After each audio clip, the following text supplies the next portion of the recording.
Welcome to the That Fit Friend podcast. We are back with my friend Mark. Mark was actually on this podcast a little over a year ago. We're not going to dive into Mark's origin stories in depth here. If you want to hear more about that, circle back to that episode.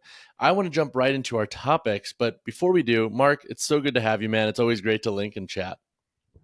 Hey, thanks, Jake. I'm happy to be here. Everyone, thanks for listening. Happy to be here. I'm pumped. We've been trying to do this for like 4 days now, so made it happen And finally. And just for some cliff notes to give a little bit of lay of the land, Mark was my running coach actually about a year and a half ago now. And I've worked with him on a lot of different running things and running programming topics. But Mark, can you give a quick little cliff note rundown as to what you do specifically before we dive into this episode? Because I do want to give some lay of the land in case folks don't have the bandwidth to go listen to the original episode that we did a little over a year ago. Yeah, so I work with athletes of all abilities, all ages, under my coaching platform. I also work with a number of hybrid athletes on top of endurance athletes. So I've been coaching in the endurance space since 2016. And between then and now, I've coached well over 100 runners to Boston qualifiers, coached some athletes to Olympic trials, US 100K teams, and pretty much everything in between. World championships in hybrid events. So kind of got a broad swath of things that I'm doing on the endurance side. I love it. And that actually is a great segue into the first topic I want to talk to you about, which is hybrid training. Now, with your personal coaching, dude, do you find it's more fun to program and work with like hybrid focused individuals or individuals just focused on their running? Like, which is more fun for you? I think the hybrid stuff is a little bit more intricate in some ways because in running, you're following pretty much one philosophy. And it's not one size fits all for every person, but you know things that will work and won't work. And I think sometimes the hybrid stuff, like some of the fun is figuring out the mystery in between the two. But in reality, I don't think I enjoy or prioritize one over the other. In truth, I just want to work with people who want to bring the best out of themselves, whatever that means, whether that might be their first 5K or their first marathon, or it might be trying to go to Olympic trials or anything in between. If you want the best out of yourself, those are the athletes that I enjoy working with who show up every day for themselves. I love it. And I want to ask, man, because I know you've probably seen the trend of hybrid focused training gaining in popularity. It's a very markety, trendy term, hybrid training, hybrid workout, yada, yada. Why do you think there is such a growing interest in this vertical? Because in my mind, it's like, well, like most people have always kind of worked out and lifted and ran. Like it's not really revolutionary or new, but I think this trend of hybrid training is continuing to gain momentum. Why do you think that is right now? So I think it appeals to a lot of people because it's a chance to have a lot of fun and mix up training.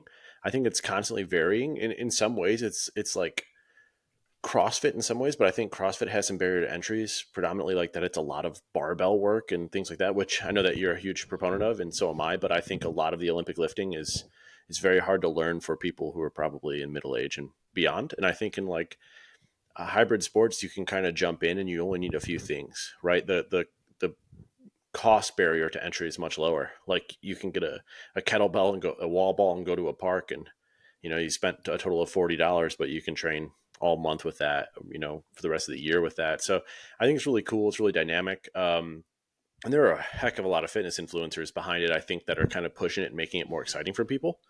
Um, but I think it's a term that's being broadly overused. Like we're trying to quantify what hybrid training is. And I'm not the person or the authority on it, but it's in a weird spot right now, I think. Well, then I guess my next question would be like, what do you define it as? Because I think that's a really good point and a topic to, and this doesn't mean like you have to have like this firm set in stone definition, but from your coaching perspective, like what would qualify a program to be hybrid? Like, is it a certain amount of lifting and running thresholds that blend together to create this harmonious flow of like this equal opportunist program? Or is it something else? Like, how do you personally define that? Because to your point, I do think a lot of folks are fucking abusing it in the sense of like, yeah, this program has like 2 miles of running. Like it's a hybrid workout now. Like, is it though? You're just kind of jogging and doing this without a lot of intent and goals behind it. So how do you define it, man? Yeah, I think the biggest part for me, and I don't want to sound like an elitist by any means, but like if you're a subpar bodybuilder and then you're running one or two miles a week or 5 miles a week or something and calling yourself a hybrid athlete, you're just realistically not that good at either thing. And I don't like mean that in a bad way, but I think like they try to oversell it into something that it's not. And, everybody has their own version of like what is good or what's best for them. But I think in general, I think being able to apply the principles of strength and endurance together probably is what most people in general would quantify as a hybrid athlete. But again, I mean, when I'm talking about it, I'm talking about people who are either competing in sports like High Rocks or Decafit, Spartan, or are training in that same kind of fashion. Gotcha. Yeah, I'm curious, man. Like for your background, because you have been doing some high rocks workouts and crushing them, um, with the folks who are super successful in those verticals, do you have an idea of like kind of what their training looks like to be a true hybrid athlete? And also, we could dive a little bit into your weekly flow as well. But I think this would help shed some light as to when we talk about hybrid training, giving it a little bit more of a structure and definition, helping folks understand like, okay, like this is somebody who literally lives this life and competes it. This is what their training typically looks like. Yeah. So, you know, the best way that I would say it is like these sports that are like quote unquote hybrid sports. So when you're talking about High Rocks, you're talking about Decafit, you're talking about Spartan, they're still predominantly endurance forward events. It doesn't take a lot of strength, um, but it takes more strength than what like obviously running a marathon or an ultra marathon would do. So leading up to World Championships, where Bridget and I took third, um, I think I would say that I was predominantly still running 55 or 60 miles a week, and then I was doing 2 or 3 sessions a week that were kind of strength focused, and then actually some of those that you gave me, and then I would say I was doing one compromise like speed workout session where I was doing on fatigue legs by either doing like high rock specific movements beforehand or doing like, lunges, something like that, going straight into 400s. Wall ball 400s is a big one, wall ball 600-meter repeats, stuff like that. But in general, I would still say that these races are still 60 or 70% endurance focused. And so the training Gotcha. realistically has to mirror that. Gotcha. So if we were like training like 5 days a week, for example, three of those workouts would be predominantly probably endurance based, and then the other two would either be a blend of both or a little bit more strength biased. Like I'm just Yeah. trying to like think like numbers wise, if somebody wanted to like easily kind of plot out like what a week looks like regarding the breakdown of percentages. Yeah, I think in the on season, like you have to run enough throughout the week. Running requires a lot of frequency to adapt and to be good at it. Like where strength requires probably less frequency. So my general rule is you have to be running at least every other day. Is what I find for most people that are relatively trained. So for that, like you probably want to run at least 4 times a week, right there. Then 2 sessions probably focus around muscular endurance, and then maybe one like maintenance, like really heavy strength session. The It's hard to say because you're combining them too. So some of these are kind of checking both buckets, but do more like true like powerlifting type strength stuff in the off season, because it has less Gotcha. application as you get more specific for the event. Now I'm curious with all the different types of hybrid training, dude. What do you think is like the most impressive? Because this is something I've thought about a lot. Like, what is the most impressive flow of quote unquote hybrid athletes that you see? Like, is it a certain amount of strength in certain movements and then a certain amount of speed for, let's say, a mile, a marathon, half marathon, whatever it might be? What do you find to be the most impressive regarding hybrid training and how that envelope's getting pushed right now with all these different athletes? Well, I think like still probably one of the things that we were talking about and kind of working on together. I think like that sub 5 minute mile and the 500 pound squat same day, like that is a true kind of test of range. And I think we're seeing like hybrid training produce that. I think Dave Castro or somebody, Greg Glassman, like one of the CrossFit top guys, predicted that there was somebody who was going to do that soon at some point a couple years back, and it was like kind of a hybrid athlete that did it at first. So it's interesting to see. I mean, I don't really know. It's so hard to loosely define, but in general, I just think if you look at the people like um, I don't know, Ryan Kent, Hunter McIntyre, Megan Jacoby, these people are like redefining fitness right now. Like we're watching it happen. They're doing crazy things. Like Rich Ryan is strong. He's pushing a nearly 500-pound sled on some like loose carpet while just crushing it in high rocks, but then also running sub 15 minutes for 3 miles right at the same time. And like, it's so impressive, like what we're seeing. This is like, I don't think we've ever seen this put together this way. Like people will go sub 15 for 3 miles all the time, 15-minute 5K, whatever. That's the drop in the bucket. And people can deadlift 500 pounds and squat 500 pounds. But when you're starting to combine these, you're starting to see a new frontier in fitness. And it's really exciting, I think.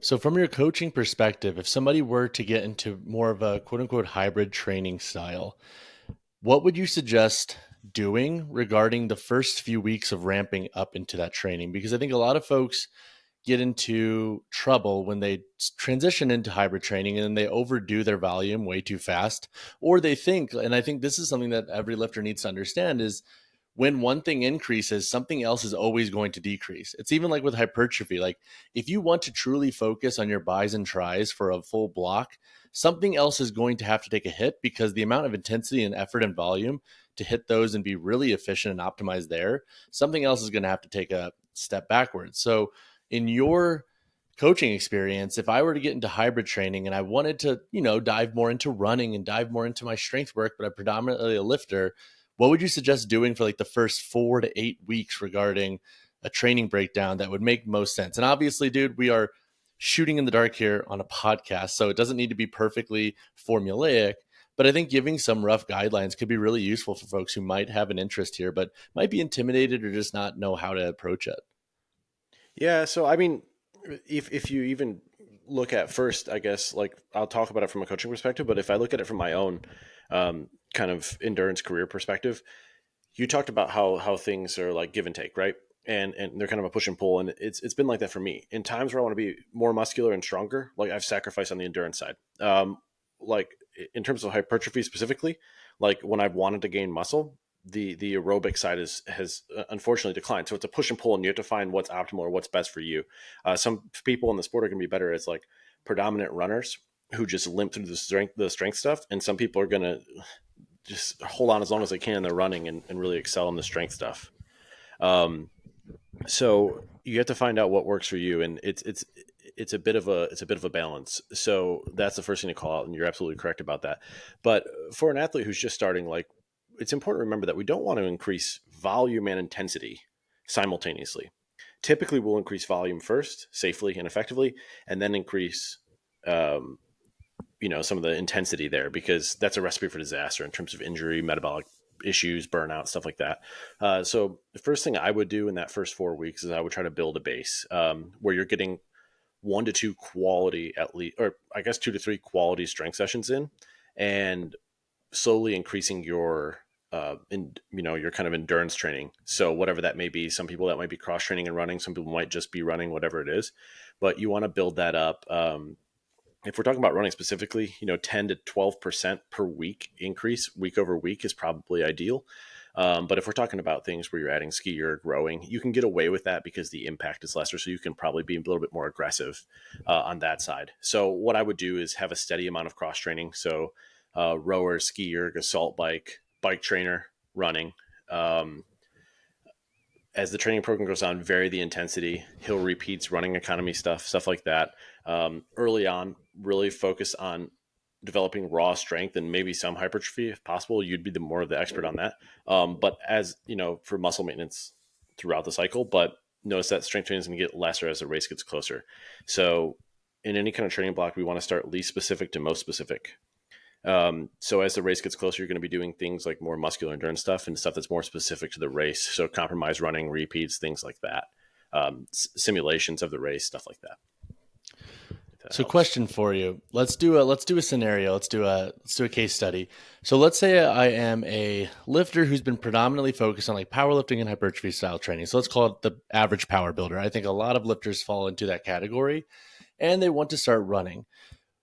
What volume would you recommend starting with for somebody who might not have been running for the last, 6 months, year, even 2 or 3 years, just because they've been focused on lifting? Now, we talked about 10 to 12% increase in volume every week, but I think what can be tough for lifters sometimes is to establish that starting baseline.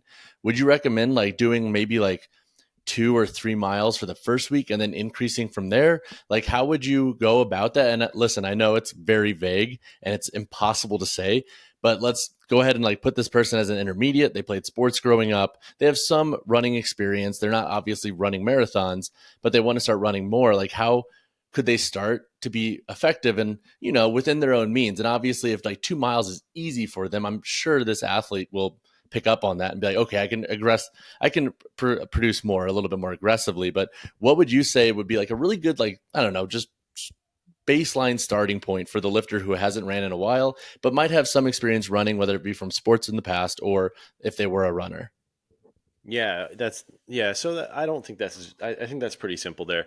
Um, in general, I wouldn't probably prescribe mileage per se. I mean, the human body doesn't obviously recognize miles anyway. We're looking at like time domains, right? Like when it's like strength training or like hypertrophy, it's time under tension, right? But we use reps as a way to kind of quantify what that might fall into.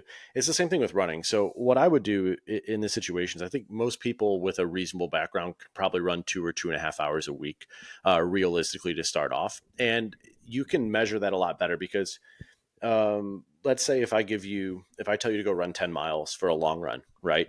Because you're more advanced. If I tell you to go run 10 miles on a trail that's really technical in Colorado versus on the path around Ladyburg Lake in Austin, like that's going to be a huge time difference, right? And take a much larger toll on your body. So we can better control any kind of variables by having you run in time. We can also control effort better by having you run in time. Some people have a tendency to be like, well, if I have 4 miles today, I just want to get it done. So I'm going to hammer it. But if you got 30 minutes, you got 30 minutes either way you look at it. So you may as well chill out and run easy. And so as a coach, I find that prescribing a lot of my athletes do go by miles because they just like are hardwired to want it no matter what. But a lot of athletes, if I can shift them over to time, it's more controllable, it's more coachable, and it's probably better off overall. So I think most people can start reasonably with 2.5 hours, 2 hours, 2.5 hours. So that's maybe 4 30-minute runs, or 30 minutes is typically for somebody who's reasonably trained. 30 minutes is kind of the very low end of where you're going to get any kind of aerobic benefit. Um, so ideally, you'd like to keep each run like 30 minutes in duration or longer. Typically, now somebody that's like a couch to 5K, just starting something like that, like they might benefit from run walking. It could go all the way down. But somebody who's reasonably trained, 30 minutes is probably the bare minimum. I honestly love that. And I think, it's funny for clients, I program time as well if I am adding in any form of running and they ask for it. But for myself, I fucking do miles and I like need to stop doing that because to your point, when you said, oh, if you have 4 miles and you go like hammer it out, like my pace is so varied. And then I end up like hitting like way too much fatigue after this run because I accidentally sent like 2 miles because I was like, okay, I have to hit 4 miles. I want to get this done. I'm in a good mood and I'll just send it. So I think that's a great lesson and takeaway there for anybody who's listening who wants to add in more running is time based constraints can be a lot more beneficial. And speaking of these time based constraints, Mark, so 2.5 hours for somebody who's reasonably trained. What is the intensity of those runs? Like conversational pace? Is it just kind of run at your own speed to where you're not getting like absolutely obliterated by these runs? Like, how do you scale that intensity to kind of help folks rein in that excitement that they might have for wanting to push this new vertical? Yeah, I mean, it may seem counterproductive, but the most beneficial running you're going to do, like pretty much any reputable training program, give or take minus a few percentage points, is going to be 80% really easy, sub maximal, and then 20% maybe over your kind of second ventilatory threshold or first ventilatory threshold, actually. So kind of in like that up tempo, tempo or threshold zones, so only be at 20%. So what I would say what quantifies as easy is conversational pace. And I would even go further and say, not that you can say a few sentences, but that you can actually talk in full paragraphs. I think it's really important. Things happen at these, and if we're looking at heart rate monitor, by the way, 75% of max heart rate. If we're looking at a RPE scale of 1 to 10, we're looking at 2 to 3 out of 10. So pretty low intensity stuff. It really, really, really pays big dividends. It does things.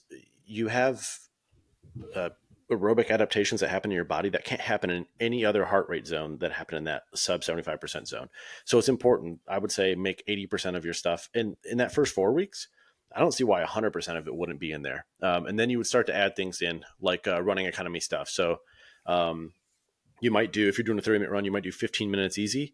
And then you might do 5 times 30 seconds hard, 2 minutes really easy, and do that a couple times. That helps improve running economy without taking a huge toll on your aerobic system. And then build up from there, like certain workouts, 10 times 1 minute hard, 1 minute easy, interval workouts like that. Before you get into, like, you see all this stuff that's glamorized, mile repeats, kilometer repeats, track repeats, but they take a tremendous toll on your, not only on your aerobic system, but your central nervous system, your musculoskeletal system, bones, ligaments, tendons. So you have to be ready for that. And the best way to get ready for that is that really easy running. So I can't stress the importance of it.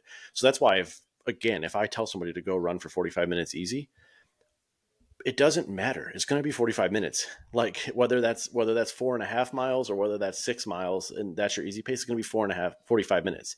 So you don't rush anything, and it helps you just kind of more shut off and enjoy the process. I think there's also the component of durability there too, right? Where it's like Mm-hmm. these slower paced runs, it's kind of helping to build that tissue around the joints to be able to handle these higher threshold runs eventually.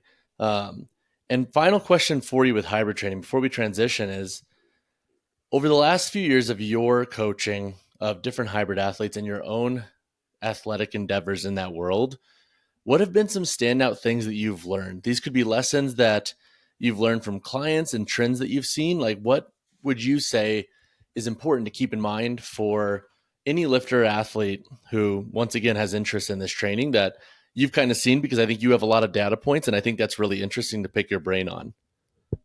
Yeah. So I think the first thing is, um, know what you want to do, like clearly define what you want to get out of the training, because with this like broad net of hybrid training, there are so many different methods you could follow.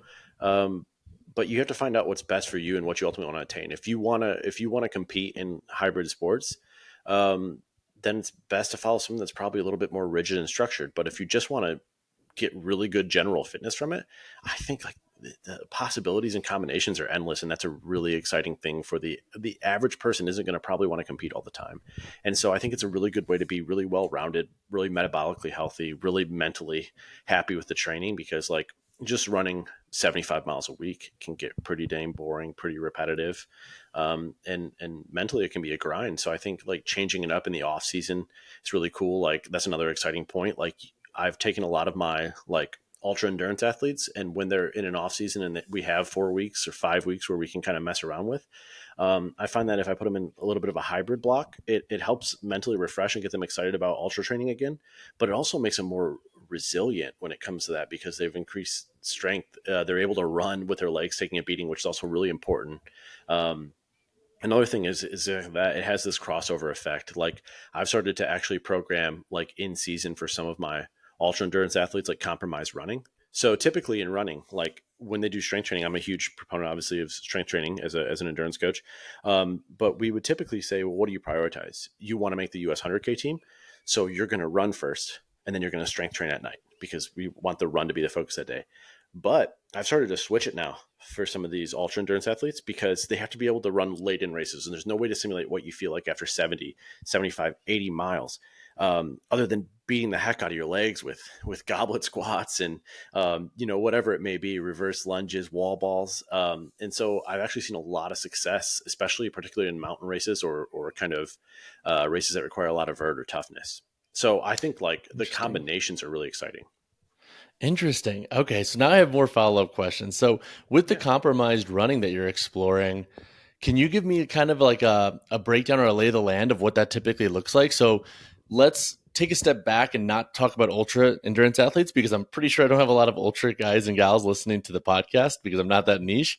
But for somebody who's a little bit more general and let's say is prepping for a half marathon or a marathon, what thresholds would you say are good to gun for regarding running on compromised legs? So, for example, like if I squat in the morning, like what intensity, what time frame, like is usually pretty beneficial there that you've seen with your athletes?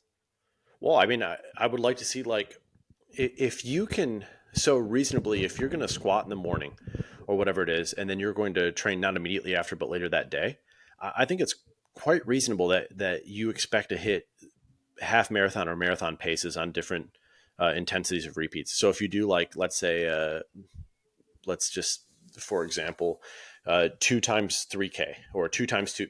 3 times 2 miles, we'll say. You should be able to hit your half marathon pace for that on heavy legs, but it should simulate, instead of what the first 6 miles of the race feel like, maybe what the last 5 miles of the race will feel like. And I think that provides a really good mental benefit, because you have to neuromuscularly, you have to recruit those fibers. And it's hard to do it when you're fatigued. But number two, you have to be able to push through that kind of fatigue, and it's good. But obviously, too, you probably don't want to strength train in the morning and do any kind of like sprint stuff at night, because I think the injury risk goes up considerably. So like we're talking sub maximal effort. So marathon pace to maybe 10K pace to marathon pace. I think you can get away with a lot of stuff there. But typically, I do compromise running. Um, whether it's strength in the morning and then a workout later, or let's say they might do like some front loaded reverse lunges or something, right, to really load the quadriceps, and then so do 12 reps of that immediately into 400 meters at race pace, and then take maybe a minute of static rest, and maybe we'll do 8 to 10 repeats of those. So stuff like that. That's that's dope. That's like a little bit of like a post activation potentiation flow. That's pretty cool. Um, how frequent are you programming these compromised running sessions? Is it like once a week, twice a week? Because I'm thinking like if I'm listening to this and I want to start playing with this, I think like doing once a week would probably be a good move, right? For most. And then maybe like Yeah, after 3 or 4 weeks of acclimating, maybe adding in two, depending on your goals. But like, what would you suggest starting with? I'm going to be honest with you. I never add into, for the most part, even for hybrid athletes who are competing. Like I have an athlete, she won the world championship in DecaFit. She would do one pure running workout, like speed quality session a week, and then one compromised quality session a week, one long run. Um, and then the rest would be easy runs, and then her kind of strength stuff, or like we'd have her doing machine specific stuff. So like one day you might take out an easy run and you got 10 minutes of rowing, 10 minutes of ski erg, 10 minutes of running, and you do that 3 times or 2 times, whatever. And just all zone two, but just practice with the machines. But like in general, I think one session a week is really beneficial. Beyond that, I think we're maybe taking away from the quality that we could be doing in a true quality session where we're doing a 15-minute threshold run or 2 times 12-minute threshold run or something like that. Because I like we never want to train people to run slow, right? So like we want the Yeah, fast stuff to be fast, the slow stuff to be really slow.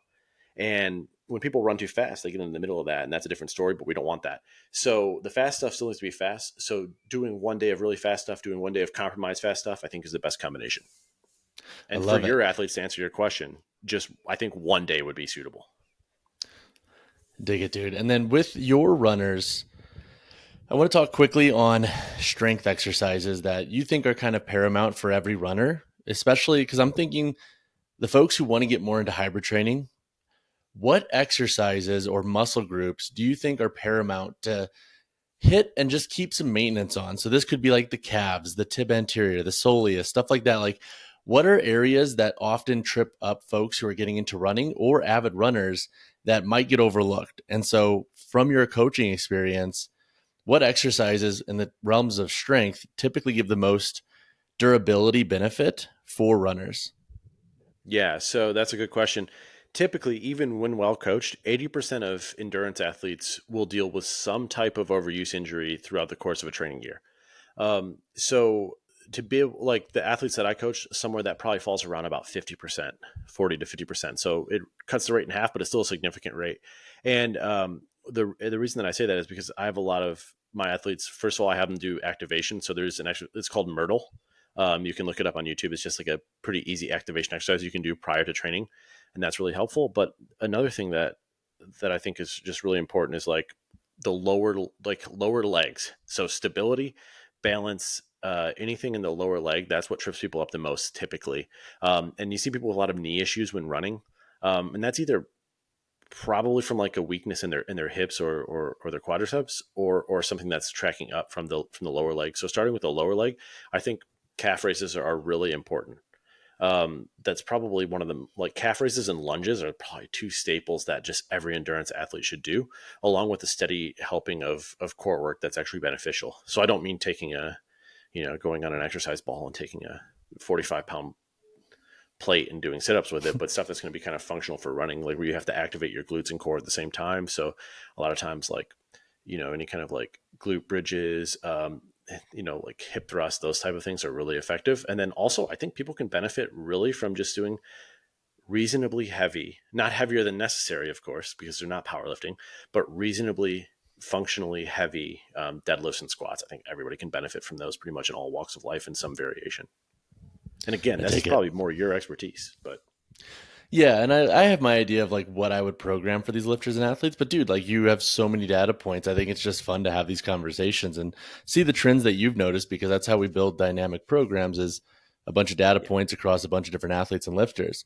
But I want to transition and sorry, go ahead. No, I think your athletes and my athletes are going to require a different because a lot of the just purely endurance athletes I work with, they're not going to devote a lot of time to strength in the gym, no matter how much I push them. Right. So like you may have what's ideal. I have what I've been able to adapt and get the vast majority of my athletes to do. So Gotcha. like if I can start with getting them to do some lunges, getting them to do some balance work, getting them to do some calf raises and some core work, then that goes a long way. But I think a full comprehensive strength program would be amazing. Like if a lot of my athletes went to you for strength, like I think they would benefit from it tremendously. You know.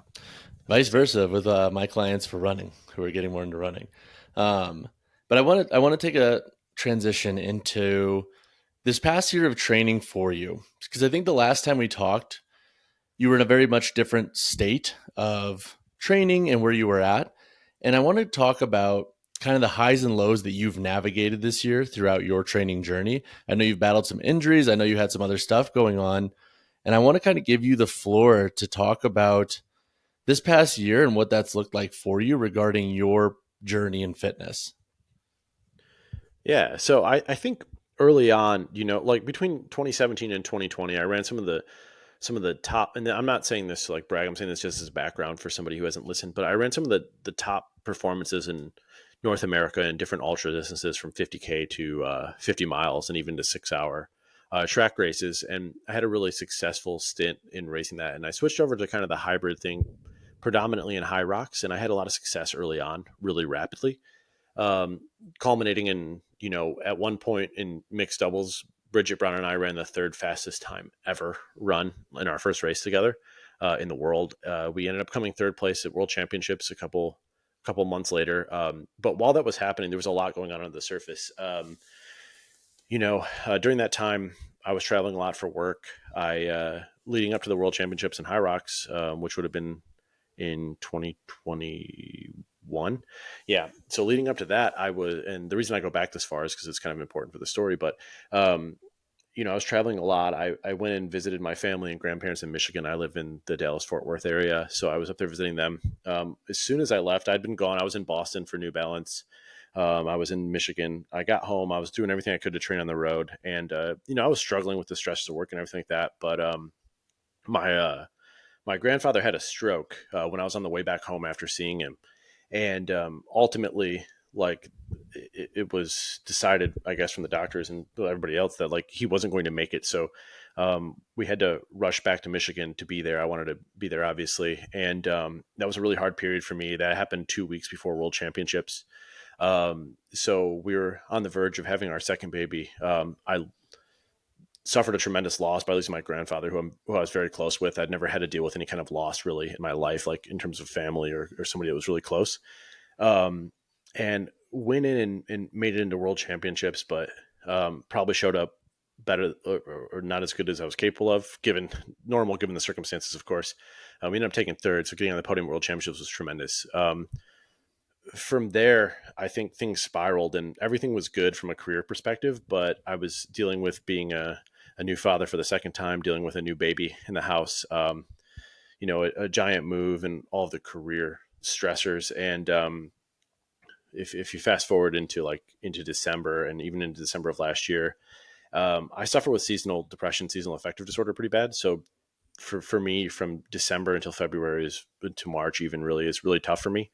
And last time, this last year with everything that had built up into it, everything that culminated, like I was, I went through like probably the toughest period of my life last year where it was hard for me to get going and get moving. And this it had a profound effect or impact on my training. And as a result, I kind of spiraled downhill and I got some momentum and I was doing really, really well. And I came out of this really dark period of my life. And in May, I got a really bad injury on the soccer field. I was like involved in a pretty bad tackle and I had like a grade 2 high ankle sprain, did some ligament damage all on the lateral side of my foot as well. I almost had to have surgery. It was that bad for an ankle sprain. And it took me about 5 months to get to where I am now, 6 months even to get to this, back to this level of running. But um, went through some really hard stuff. And I think a lot of men don't talk about that. I think like it's getting better. It's improving, but still I think it's frowned upon in some ways, or people feel stigmatized by doing it. And, I think now I'm in a place where I can talk about it, and I'm really happy to be kind of on the other side. But it's still like a daily battle, I think, if that. Got it. So it was like you were coming out of it and then the injury happened. And I'm sure that kind of like set back a lot of that progress that you felt like you were making. Yeah, it does, because I think like I was trying to get back to a place where I was being really competitive in the ultra space again. And for me, like obviously parenting and and being a family man and being really successful in my career is one thing. Um, but I really feel like I'm the best version of all of those things and the best version of myself when I'm working towards a pursuit or something that really like lights the fire inside of me. And to have that taken away at that time was really hard and really challenging.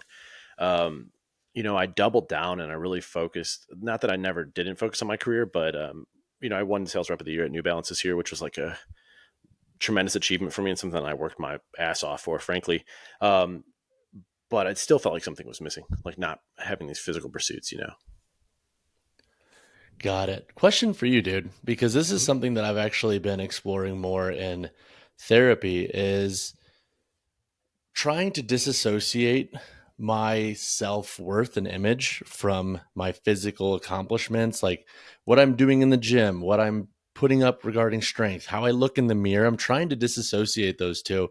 And I'm curious, like during these periods of time for you, did you go through any periods where you were like trying to you know, disconnect some of that like self worth and oh, I'm only performing my best when I'm competing at my best or I have goals.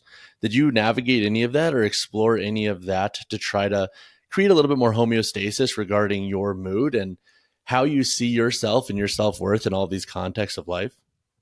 Yeah, well, I mean, I think early on, like I competed because I didn't love myself enough, and so like if I won something, you can't tell me that I don't have any self worth because I just won and I just beat all these people at this thing, and it was really driven by that early on. But sometime years ago, I realized that like you can't only define yourself on wins and losses. And just like being in a sales career, you can't only define yourself on times that you beat your budget or you beat your goal, because a lot of times there are outside factors. It just depends on who shows up at the race or whatever it is. And I never really attained any happiness that way.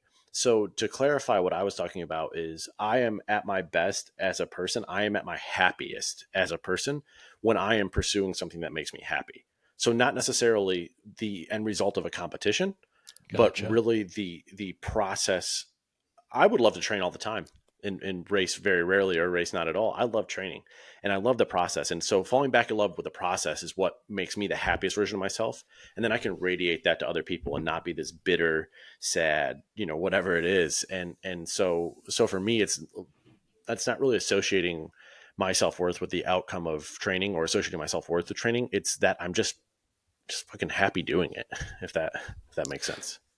No, that makes a lot of sense. And I think I might have like misunderstood what you originally said. But I'm curious, man, like as you fell back in love with the process and as you've languaged, like, oh, I can give more back to other folks when I'm in this state. How did you this time around fall back in love with the process? Like, what were some things that kind of stood out to you where you started gaining momentum? You started to find your stride again in this realm. Like, what really, I don't know, kind of moved the needle this time? Because I'm sure throughout your career, you've probably gone through multiple iterations of finding love for the process, losing love for the process, finding love for the process. So, in this most recent stint, what kind of helped you kind of get back to this state of, really enjoying just the fucking act of training and the art of training all over again? Well, I think it was kind of two things. First and foremost, when I was in the depths of depression in the most recent episode, um, I just so deeply like longed for the ability to be normal again and to have my daily normal life. Because not to complain or anything like that, but like when you're struggling with depression or whatever it is, the simplest tasks feel monumental, and your rate of perceived exertion on anything physical is so many points higher than it would normally be when you're dealing with depression. There are a lot of studies that actually indicate, like, if you're struggling with depression, like your perceived exertion, like you might feel like your heart rate, for example, is at 155 beats a minute when really you're putting out an effort that's like closer to 130 beats a minute, sometimes 20% higher. Um, so that made it really tough, but it also made me want to get back into that, if that makes sense. But then another thing, and this is going to maybe contradict what I said earlier a little bit to you, so you may have some kind of merit in what you were saying. But um, I recently competed in high rocks, and I dealt with the injury, and then I probably wasn't training as much as I should have been leading up to it. And I was competing with Victor Cazado, who's one of my best friends. He's a Spartan pro. He and I have won several high rocks races together, competed several podiums, stuff like that. And I remember telling somebody, and I was talking, they're like, "Do you feel like you're prepared?" And I said, "I don't feel like I'm prepared, but the thing is like I can step into any high rocks race in North America and land on the podium, even if I'm not fully prepared." We came in 15th place, and I got humbled. Like, I mean, I like Icarus. I flew too close to the sun and my wings melted. And I wish I didn't say that statement only 2 days earlier. So it was shocking to me. I've never finished in high rocks any worse than fourth place. So it was shocking to see my name at 15th place. And it was a bit of a wake up call. And not so much that like that defines my self worth, but that did define my effort. And I am somebody who likes to put effort into what I'm doing and pour my heart and soul into it. And if I'm not doing that, then for me, I don't enjoy it. Like, I don't enjoy doing something kind of half-assed. It's just who I am. And it took me a long time to realize that that's who I am, and that's okay. But to not win the race is fine. To not come in the top five is fine. But to not put any effort forward and then expect a result is not okay with me. So that was the second wake up call, and it kind of jolted me into reality. And I'm actually really happy it happened, because I was like, I don't want to feel like that anymore. I don't want to feel like I gave less than my best, and it displayed in those results. And so when going back and like kind of unpacking the training that led up to this, were there points when you recognized where you might not have been giving your full effort? And if so, like how did you identify those? And then moving forward post race, how did you plan on improving there? Because hearing that story, I'm like trying to put myself in your shoes. I feel like I would have got so overwhelmed with this feeling of like, oh, I know I didn't do my best. So I'm going to try to improve everything all at once. Like, how did you kind of unpack that and then create a better strategy at doing that moving forward to create, I don't know, a little bit more of like an effort driven approach to help you fall back in love with it? Yeah. So I don't think that I don't think that I would go back and say, looking back on it, like, it wasn't the best train that I've ever put out, but I don't necessarily think it was all from a lack of effort. Looking back on it, I was injured. Like I said, it took me 8 weeks before I could even run again. And I was running 20 seconds on, 2 minutes off, and my ankle was hurting so bad. And the team doctor and physical therapist were like, you just got to run through it. And like, you're at the point where it's going to hurt because these tendons have been so, and so like, it was literally like, I was like coming, running for the first time at first. And I've never in my life dealt with an overuse injury as an endurance athlete. I've been very fortunate. And this again wasn't from overuse. This was from impact. And it was so hard for me to come back. So I would think I was a little bit overwhelmed with that, but I wasn't giving myself enough grace. I don't think at the same time, I wasn't being kind enough to myself and forgiving enough to myself to be like, well, man, you just, I remember running for 14 minutes one time straight, and I was like, wow, what an accomplishment. And this is somebody who was running 95 miles a week, before that. So like, it took a huge like learning curve for me to be on that side of it. As a result, though, it gave me a lot more understanding um, of how to work with my athletes who have gone through similar things, both mentally and physically. So I think in some ways it was a blessing in disguise. So I think I realized that I wasn't going to be ready. Um, and as a result, I don't think I put too much pressure on myself. So I just kind of did what I needed to do, and still understand that I was still getting healthy mentally too. So I look at that as like, maybe that race was a bit of a rust buster, like coming back in, but it did wake me up and it did fire me up, and it gave me a new lease on my own training life. Like, man, I am grateful to be out. I don't have to go out and run. Like, I just finished a run before I got on here with you. I didn't have to do that. I wanted to do that. I did it and I loved it. And I have to run and do a strength session later, and I get to do those. So like, my lease on life is a lot different on this. So I'm grateful for that aspect of it. I know that probably didn't answer your question, but I just didn't think too much about not being prepared, because honestly, I thought, well, no matter what, we're going to land on the podium. I've never not done it before, So like Totally. I was overconfident. I want to ask because I'm always curious about this with even looking at my own highs and lows. When you're in a low like that and you eventually find yourself starting to pick up momentum, does it happen with enough time passing? Does it happen with certain events that you can say stood out that helped you kind of get back to a better place mentally? I think I constantly personally struggle with, trying to like when I'm in these like very spiral esque types of phases of life that last for weeks to months, figuring out how to get back to normal, even though I so desperately want to. So for you, is it kind of just shifting your perspective every day and reminding yourself and getting reps in as to, hey, I get to do this. I appreciate doing this. This is like what I want to do. What are some of the steps that you do or use or utilize or have found that work really well for you regarding getting yourself out of those funks and back to somewhat of like a homeostasis to where it's at least manageable when you do feel those down emotions coming on? They don't hit and cause you to spiral completely out of control. Yeah, yeah. So I think that the way that I do it is one, like clearly defining my why, like the first thing. So like you have to have that, I think, in the beginning. So like, why are you doing this? Because if you know why you're doing something, it's a lot easier to suffer through all of the things. So like for me, like my why is to get the best out of myself, whatever that means, and that's not competitively. That's just like the strongest, most resilient version of myself. And so, I thought when I struggled with anxiety that I was weak before. And I did at times have a victim mentality, and I never want to feel like that again. So for me, like my why is trying to finding the strongest version of myself. Um, so that's clearly defined. Then the next thing is kind of like piggyback investment or piggy bank investments, right? So like very small investments that just going to pay dividends over time, because you can't just hit home runs. You're going to strike out a lot, right? You got to play small ball. And that's where like the faith aspect comes into it. And I don't mean in a religious sense, but I mean like when somebody comes to you for, let's say, a transformation, right? Like they want to change something. What you're doing in week one, week two, week three, you're not seeing it probably physically yet. You might be feeling a little bit of it, whatever it is, but you have faith that when you write a program for them, they have faith that in 6 weeks, in 8 weeks, 12 weeks, 16 weeks, they're going to start seeing progress. They're going to start seeing evolution. And it's the same thing with this type of training. You have to trust it. Like the first 4 weeks back, my legs felt like they weighed 150 pounds each. I felt terrible, but I just trust the process and have faith and know that like what I'm doing right now is going to pay off in 6 weeks. The way I'm eating right now is going to pay off in 6 weeks. I might not love the way that I look in the mirror right now. Like I'm never not like quote unquote fit, but like of course I still have the same body issues where I look at myself and I'm like, I don't love this, but I know that the way I'm eating right now is going to pay off in 6 weeks, 8 weeks, 12 weeks. And so just kind of keep the faith on that and have that all anchored in why I'm doing it to begin with. Like if I can continue to be the person I am, the coach I am, like I've always struggled with what the purpose of life is. And this is a deep topic, but in reality, like my service to others gives me a lot of purpose. And, my service as a father, um, as a coworker, as a coach, all of these things and how I can impact the community, the mental health community, all this stuff has given me tremendous purpose in my life.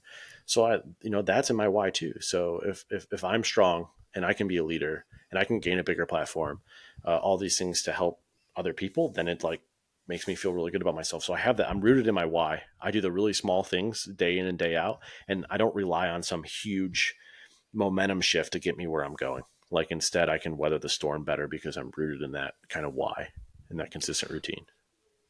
I love that. I was just given a task in my last session of therapy where basically my therapist was like, if you lost your legs tomorrow, like what would you do? How would you think of yourself? And he basically wants me to like unpack all of that. And that sounds a lot like how you've kind of defined your why, as in like, hey, my why is showing up for other folks. And that doesn't necessarily mean it's my winning all these events. It's not my actual performance on the podium. It's what makes me a man, what makes me a better man, what helps me kind of navigate the day to day to where I can give back to others and pour into other cups because my cup is filled as well. So that's really cool to hear, man. I'm glad you're on the up right there with navigating that. That's really cool to hear. Yeah, yeah, thanks. I mean, you probably gave your therapist a better answer. My therapist asked me a similar question, and I said I'd play wheelchair basketball. like I would ball out. So I mean, I would find. we were talking about how I need to get better at disassociating my self worth with my physical attributes and also like the performance of my business. Right now, for example, TF2 is in like a little bit of a dip because of Google stuff going on, and it's affected everything in my life in the sense of creating a lot more negativity towards how I feel about myself, how I'm projecting that into relationships, friendships, like assuming everybody hates me because I'm a failure, I'm a piece of shit. So we've been really trying to hunker down and train me to be a little bit nicer to the little me inside because like I don't know, my favorite saying is like, oh, nobody hates me as much as I hate me.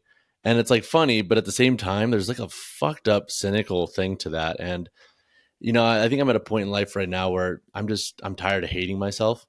And so talking to you about this, it helps give me perspective and like helps put me into your shoes. And I don't know, almost gives me comfort knowing like, hey, like I'm not just the only person feeling like this. And there are other folks navigating it. And there is a light at the end of the tunnel once you reassess and reconfigure because it's always going to come through different phases and seasons of life.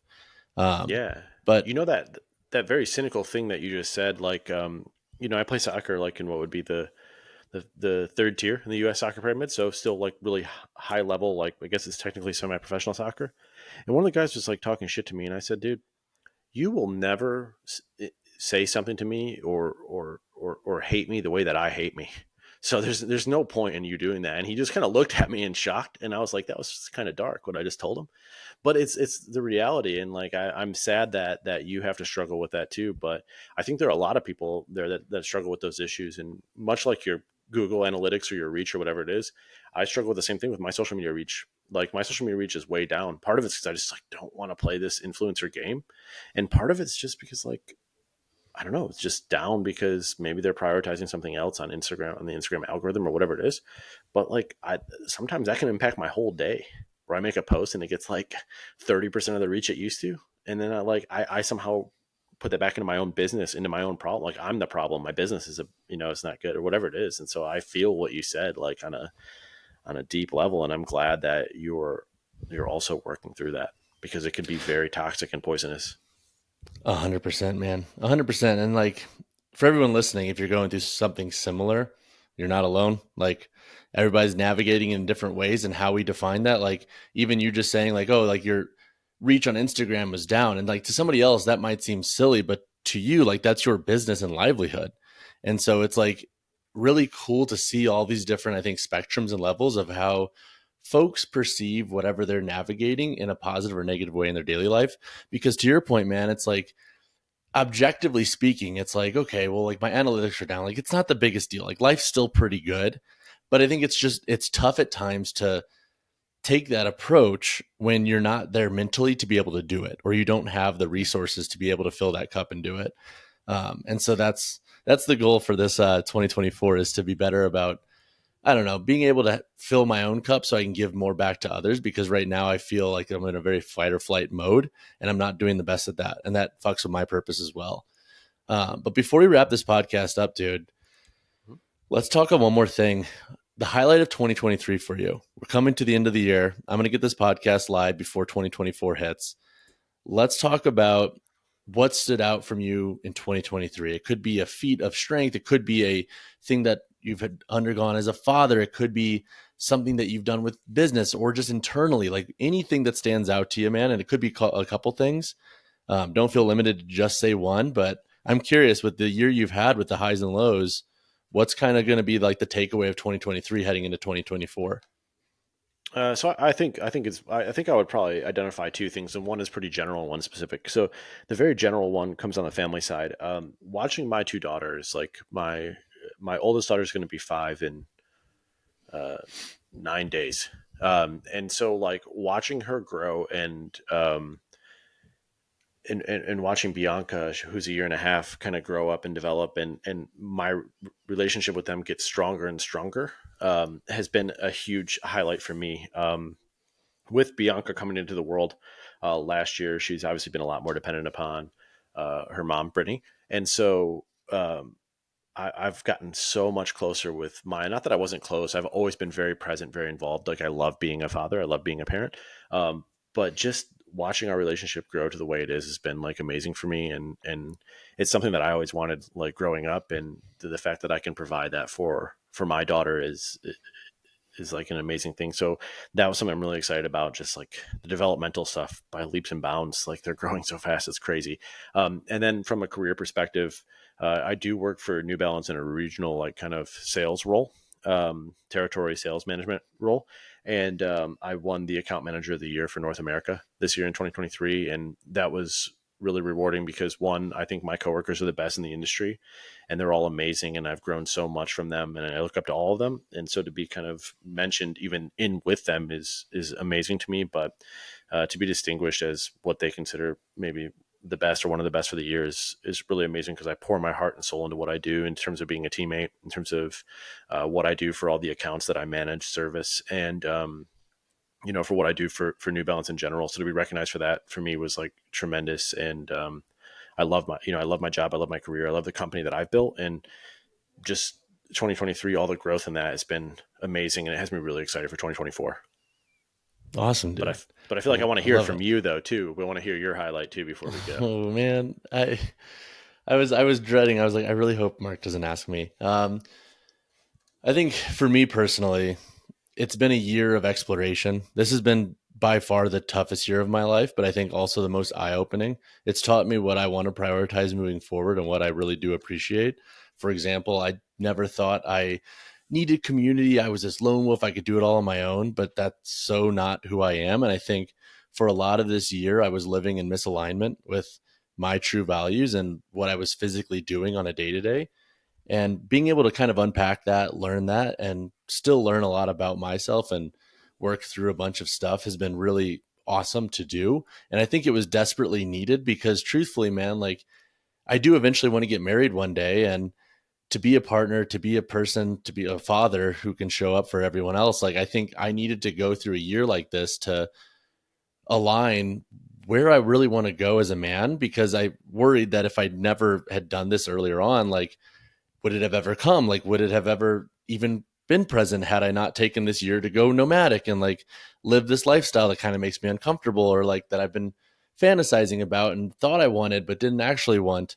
So my 2023 highlight has just been learning, man, learning about myself and learning about the things that I truly want to get out of this life and the things that I truly want to give back to this life regarding my community, people in my circle, developing better friendships and stuff like that.